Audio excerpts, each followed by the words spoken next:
नमस्कार दोस्तों। कहानियों की श्रृंखला में आज सुनेंगे मालती जोशी जी की कहानी एक क्रांति सीमित सी। लेकिन उससे पहले मेरा आपसे विनम्र अनुरोध है कि अगर मेरे द्वारा सुनाई हुई कहानियाँ आपको अच्छी लगती हैं तो मेरे चैनल को सब्सक्राइब ज़रूर करें, लाइक करें और अपने दोस्तों और परिचितों में शेयर भी करें। बेल आइकन दबाना बिल्कुल भी ना भूलें। आज सुनिए एक क्रांति सीमित सी। दीदी, चाय ले लो, नीलम ने चाय का कप स्टूल पर रखते हुए कहा और गर्दन के नीचे हाथ देकर उसे उठाने का उपक्रम करने लगी। तभी अम्मा भीतर से दौड़ती हुई आईं। अरे अरे, ये क्या कर रही है लड़की? क्यों, क्या हुआ? दोनों चौंक पड़ी। अरे आज तीजा है ना, और तू सुबह सुबह उसे चाय पिला रही है। वो तो अच्छा हुआ मैंने सुन लिया। अम्मा अब भी हाँफ रही थी। नहीं तो आज कौन सा अनर्थ हो जाता अम्मा, बस लीक को पीटती चली जाती हो। दीदी की हालत क्या व्रत करने लायक है? क्यों? अरे हम तो सौरी में भी निर्जल रहे आए हैं। मजाल है जो एक बूंद पानी भी नीचे उतार लें। तो तुम चाहती हो दीदी भी वही पागलपन करें? अम्मा ठीक कहती हैं नीलू, शीतल ने थकी सी आवाज़ में कहा। व्रत तो करना ही पड़ता है।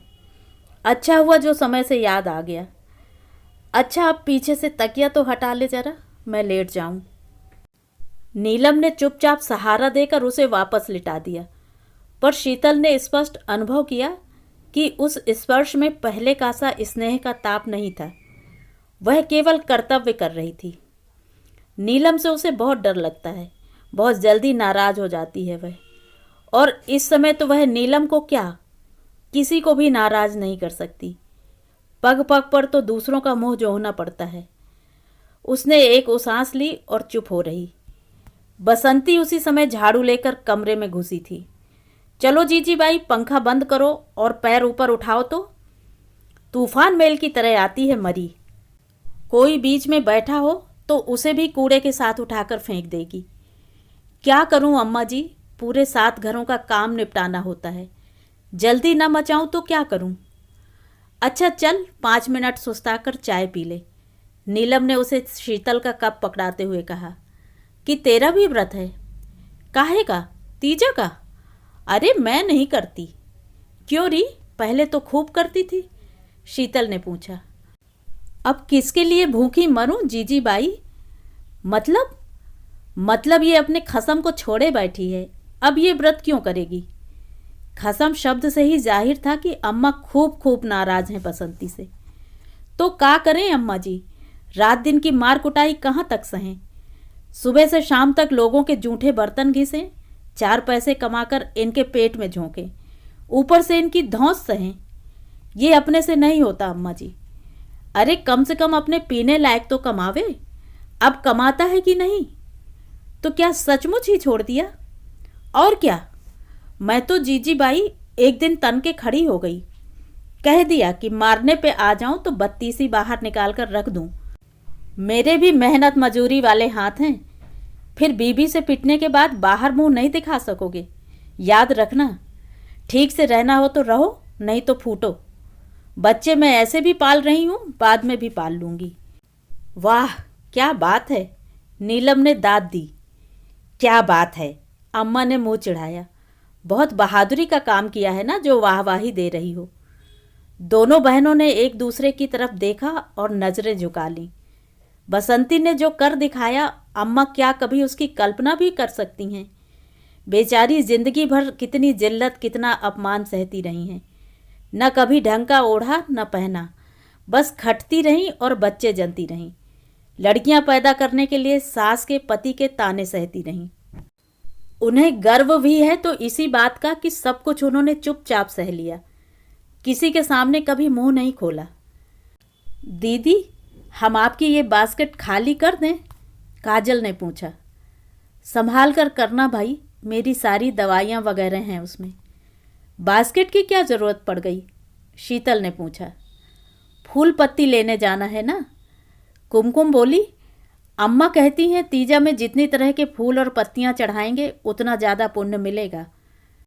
अच्छा दीदी, ये व्रत क्यों किए जाते हैं? पति की मंगल कामना के लिए। ऐसा भी कोई व्रत होगा जो पति पत्नी के लिए करे? काजल ने शंका प्रदर्शित की। कोई नहीं होता, कुमकुम बोली। होता तो क्या जीजा जी नहीं करते? उन्हें क्या दीदी का इस तरह पड़े रहना अच्छा लगता होगा? जीजा जी व्रत करेंगे। शीतल ने देखा। नीलम के चेहरे से ही नहीं, स्वर से भी घृणा जैसे टपक रही थी। इस लड़की को वह कभी समझ नहीं पाती। वह हमेशा एक आक्रामक मुद्रा में रहेगी, पापा की तरह। शीतल बेचारी अपनी माँ की तरह गऊ है। दोनों बहनों की प्रकृति में इतना अंतर है कि उसे खुद कभी कभी आश्चर्य होने लगता है। अरे, तुम लोग अभी यहीं हो? जाओ, नहीं तो बाकी सब जोड़ कर ले जाएंगी। तुम्हारे हाथ कुछ नहीं आएगा। अम्मा ने भीतर से लताड़ दी तो काजल कुमकुम झट से चप्पलें डालकर फुर हो गईं। शीतल दोनों को देखती रह गई। क्या उम्र होगी दोनों की? बस 13 और 15। बीच वाली कोमल जीवित होती तो 17 की होती। अच्छा ही हुआ वह चली गई। एक बोझ तो कम हुआ। जो हैं उन्हें ही पार लगाना मुश्किल है। इन दोनों की शादी तक तो पापा रिटायर हो चुके होंगे। तब कैसे क्या होगा? अभी तो नीलम बैठी है। एमए किए 2 साल हो गए हैं, पर कहीं कोई जुगाड़ नहीं जमा। प्राइवेट स्कूल में नौकरी कर रही है, जहाँ वेतन कम और काम ज़्यादा होता है। वह वेतन भी उसका कहाँ रह पाता है। सब घर नामक महाराक्षस हजम कर जाता है। बेचारी मनपसंद एक साड़ी तक नहीं खरीद पाती। और अब महीने भर से शीतल भी यहाँ डेरा डाले हुए है। दवा दारू का ना सही, दूसरे खर्च तो होते ही हैं। दूध पीते हुए, खाना खाते हुए हर बार लगता है जैसे बहनों के मुंह का कौर छीन रही है। बड़ी ग्लानि होती है। कभी कभी लगता है नीलम इसीलिए मुंह फुलाए रहती है। नीलू, उसने हौले से पुकारा। क्या है? नीलम ने कॉपियों पर झुके झुके ही उत्तर दिया। हमेशा ऐसी अनखाकर क्यों बोलती हो? जानती हूँ तुम सब पर भार हो गई हूँ मैं। शीतल से आगे बोला नहीं गया। नीलम ने तपाक से कॉपी बंद की और उसके पास आकर बैठ गई। दीदी, बेबात का बतंगड़ क्यों बना रही हो? तुमसे किसी ने कुछ कहा है? कहे बिना क्या मैं समझ नहीं सकती? तुम्हारा मुंह क्यों फूला हुआ है, क्या मैं जानती नहीं? नहीं जानती दीदी, मेरा मुंह इसलिए फूला हुआ है कि तुम्हारे ये व्रत उपवास मुझसे सहे नहीं जाते। संस्कार हैं रे, बचपन से घुट्टी में पड़े हुए हैं, इसीलिए आसानी से छूटते नहीं हैं। आज तू मुझे भाषण दे रही है, कल को तेरी शादी हो जाएगी तो तू यही सब करेगी।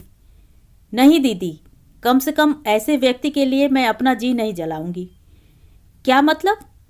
दीदी, तुम्हारा एक्सीडेंट इतना सहज नहीं था जितना बताया गया था। तुम होश में नहीं थी, इसलिए जीजा जी ने जो कहानी गढ़ ली सबने उसे ही सच मान लिया, सिवाय मेरे। क्या कहानी थी? यही कि तुम मीठा तेल लेने जा रही थी, बरनी से तेल छलक गया और तुम फिसल गईं। इसमें विश्वास न करने लायक क्या है? यही कि अगर तुम्हारे पास इतना तेल था कि ऊपर से नीचे तक सीढ़ियों पर फैलता चला गया, तो तुम इतनी तपती दोपहरी में तेल लाने क्यों गई थी? हो सकता है मैं तेल लेकर लौटते में फिसली हूँ। यह भी गलत है दीदी, क्योंकि स्वीटी ने बताया था कि तुम उसे केरोसिन के ठेले के पास खड़ी करके कनस्त्री लाने ऊपर गई थी। उसकी बात पर किसी ने ध्यान नहीं दिया, पर मैं जानती हूँ बच्चे कभी झूठ नहीं बोलते। शीतल चुप हो गई। और सुनना चाहोगी दीदी? तुम्हारे गिरने पर वहाँ इतना हंगामा हुआ, पर पड़ोस से कोई झांकने भी नहीं आया। तुम्हारी प्रिय सखी सविता भी नहीं, जो भाभी भाभी कहकर चिपटी रहती थी।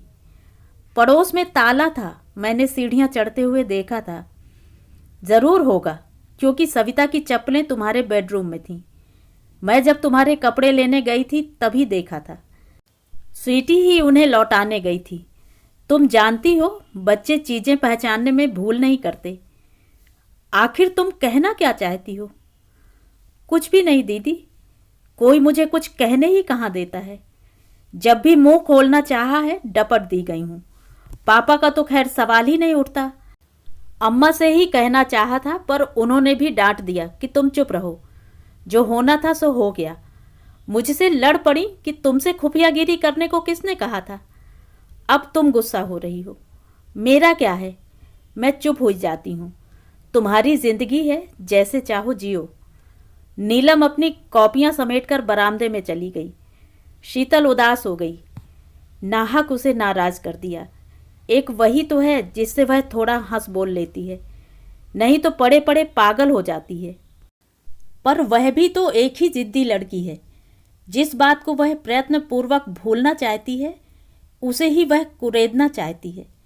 वह पहले भी एक दो बार उससे पूछ चुकी है, पर हर बार शीतल यही दिखावा करती रही कि उसे कुछ ठीक से याद नहीं है। पहले कुछ दिनों तक सचमुच सब कुछ गड्ढमड्ढ होता रहा, पर बाद में धीरे धीरे सब याद आता गया। दिन भर फुर्सत ही तो रहती है, बीती बातों को याद करने के सिवाय और काम ही क्या है। उस दिन शायद इतवार ही था या फिर कोई त्योहार था, ठीक से याद नहीं, पर छुट्टी ज़रूर थी। शीतल ने सोचा था दिन में जाकर अम्मा लोगों से मिलाएगी, और दिन तो फुर्सत ही नहीं मिलती। सुबह शाम गृहस्थी और दिन भर नौकरी। एक ही शहर में रहते हुए महीनों हो जाते हैं और वह अपनों से मिल नहीं पाती। उसने अनिल को बहुत मनाया था कि साथ चलें, पर वे राज़ी ही नहीं हुए। बोले एक ही दिन तो छुट्टी का मिलता है, वह भी बर्बाद कर दूं, यह मुझसे नहीं होगा। वहाँ जाकर तुम्हारे पापा की बीमारियों की दास्तान, अम्मा का रोना बिसूरना और बहनों की बेसिर पैर की बातें सुनने से तो अच्छा है घर पर एक झपकी ले लूं। शीतल ने फिर अनुरोध नहीं किया। उसे तो सचमुच गुस्सा आ गया था। यह भी कोई बात हुई। बेचारे पापा तो दामाद पर जान छिड़कते हैं, अम्मा आंखें बिछाए रहती हैं। बहनें जीजा जी का हर शब्द झेलने के लिए तत्पर खड़ी रहती हैं और ये कहते हैं मैं वहाँ बोर होता हूँ। ठीक है, मत जाओ। एक स्कूटर के लालच में ही निहोरे कर रही थी। अब अपने आप चली जाऊंगी। ताव खाकर वह स्वीटी के साथ अकेली ही चल पड़ी थी। घर के बाहर पैर देते ही सारा जोश हवा हो गया। धरती तवे की तरह तप रही थी और सूरज आग उगल रहा था। लू के थपेड़े चल रहे थे सो अलग। ऐसे माहौल में भी बस के लिए लंबी क्यू थी। महानगर में छुट्टी के दिन घर में कौन बैठता है। लगता था सबके सब सैर के लिए, सिनेमा के लिए चल पड़े हैं। अकेली वही बेवकूफ़ नहीं है। क्यू में खड़े खड़े पांव जम गए, पर बस नहीं आई। कितनी बार मन हुआ कि ऑटो कर ले। स्वीटी तो शुरू से ठुनक रही थी, पर हिम्मत नहीं पड़ी। अम्मा के घर तक पूरे 15 रुपए लगते हैं। एक ट्रिप में इतने रुपए फूंकना उसके बस का नहीं है। और फिर शाम को लौटना भी तो है। अक्सर ऐसा ही होता है। अपने आराम के लिए, सुविधा के लिए खर्च करते हुए हमेशा उसके हाथ रुक जाते हैं। बाद में कोफ्त भी होती है। इतना संकोच क्यों होता है उसे।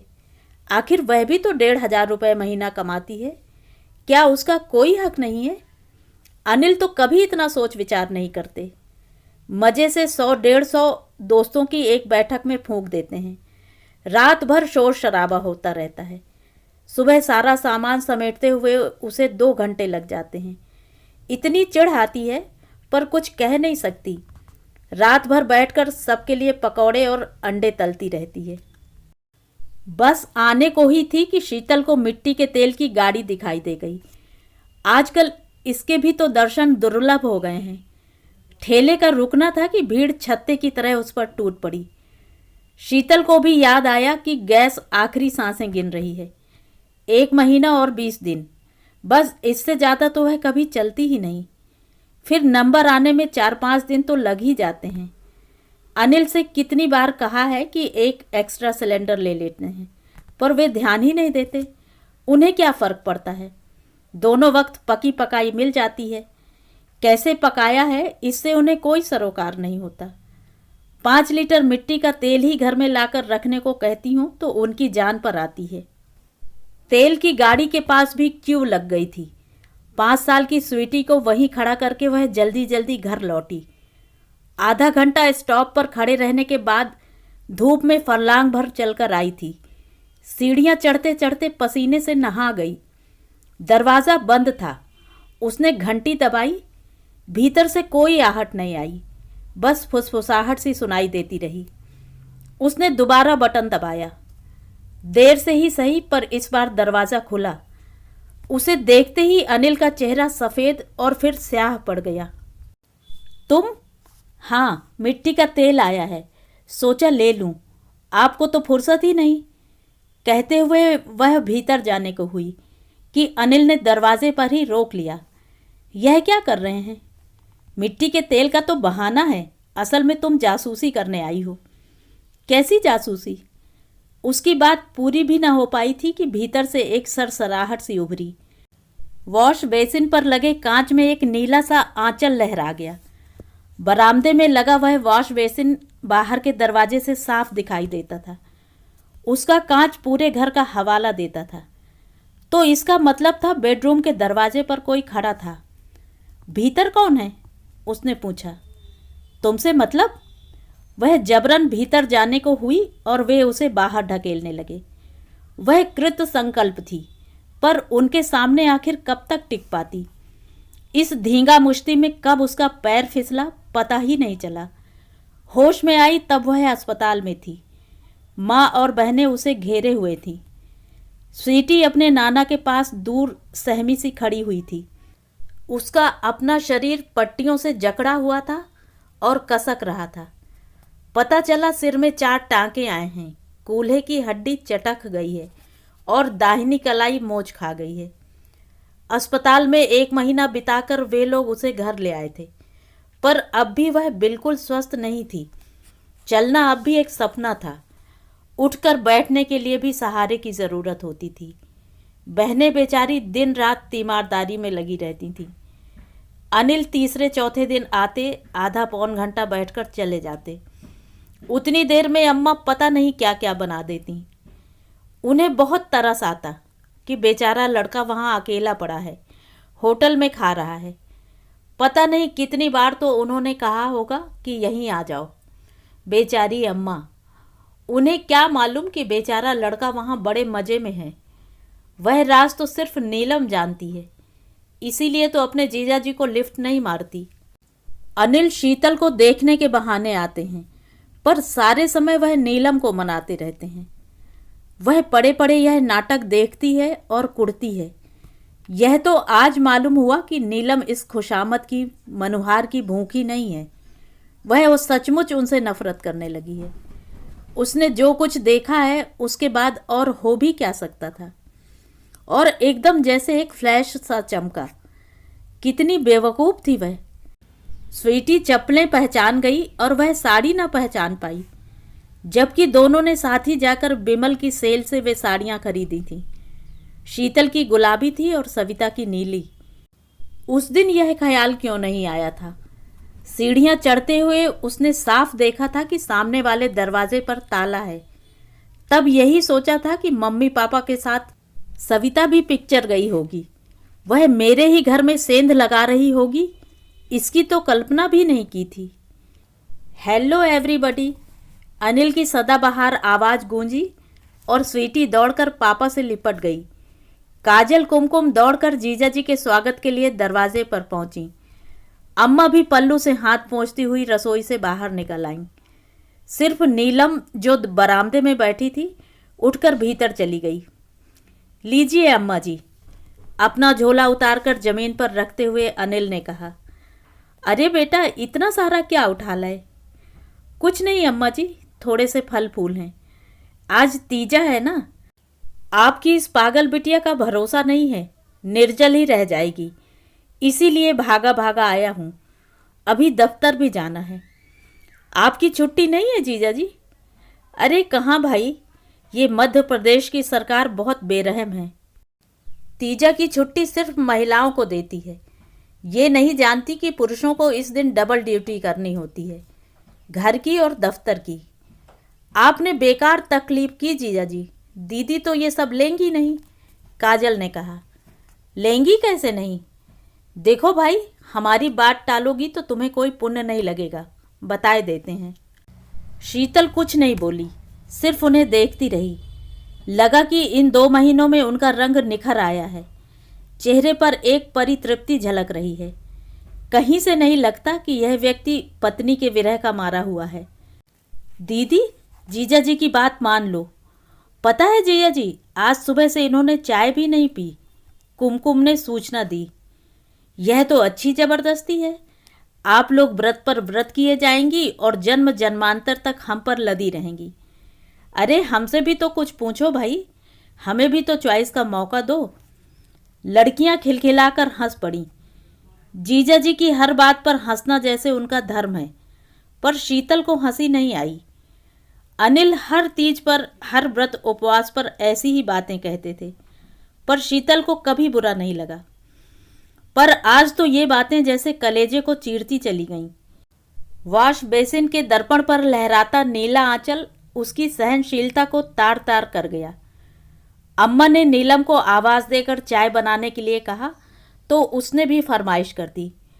अम्मा, चाय तो हम भी पिएंगे, सुबह से सिर दर्द के मारे फटा जा रहा है।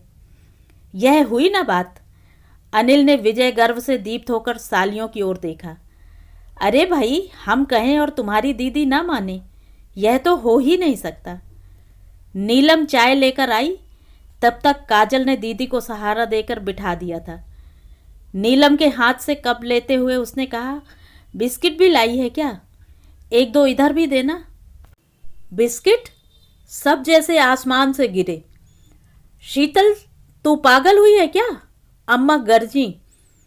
पागलपन की क्या बात है इसमें अम्मा? अब तुम ही सोचो, मेरा व्रत उपवास भी कोई मायने रखता है? न नहाई, न धोई, न पूजा, न आरती। बिस्तर पर पड़े पड़े भूखे मरने में क्या दुख है? हाथ में बिस्किट की प्लेट लिए नीलम पसोपेश में खड़ी थी। शीतल ने वह प्लेट थाम ली और उसकी आंखों में देखते हुए धीरे से बोली, नीलू, मेरी क्रांति की सीमा बस यहीं तक है। मैं बसंती नहीं बन सकती। तो ये थी कहानी। कहानी आपको कैसी लगी? कमेंट करके ज़रूर बताएं।